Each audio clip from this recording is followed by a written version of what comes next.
Hey everyone, today we'll be talking about polyvinyl chloride. Polyvinyl chloride, or PVC, is a straight-chain hydrocarbon structure. It consists primarily of carbon atoms linked to one another in a straight line with hydrogen atoms branching off. Chlorine atoms are also attached to the carbons as branches. The PVC monomer contains one chloride atom, three hydrogen atoms, and two carbon atoms. To produce this structure, oil from the earth containing long-chain hydrocarbons must undergo thermal cracking to obtain shorter chains, which are more useful. One such example of a short-chain hydrocarbon produced is ethylene.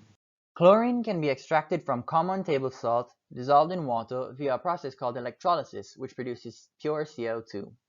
The pure CO2 is then reacted with the ethylene via catalytic cracking, which results in the formation of the vinyl chloride monomer. From there, the polymer is formed by adding several monomers together. This addition of the monomers is called polymerization, so these monomers act as repeating units, which are identical molecules that are linked. Plasticized PVC, also known as flexible PVC, is made by taking the PVC polymer and adding plasticizers to it to change its physical properties. PVC is a thermoplastic material, meaning that at a specific temperature it becomes malleable or pliable and can be molded into any shape or even melted.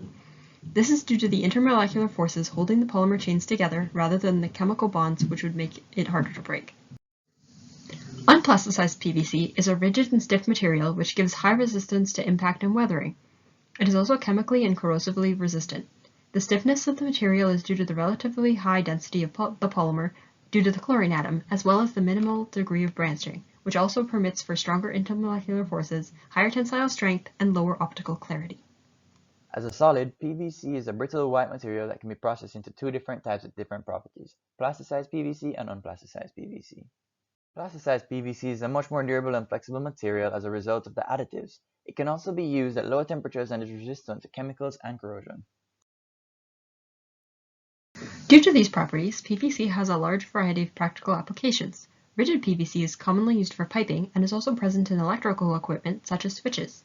Other plastics can become electrically charged or brittle when exposed to harsh conditions, such as polyethylene. We can also see use of flexible PVC in common household items such as plastic bags, water bottles, hoses, and wire insulation. In medical facilities, it is used for products such as tubing, gloves, and oxygen tents. For medical tubing, it is very important that they are corrosion resistant so that the basic acidic and fatty fluids used do not damage them. Many other plastics such as polypropylene do not have this chemical resistance. So as you can see, the very structure of the PVC polymer is what gives it these unique properties that makes it a superior material of choice in numerous industries. Thanks for watching!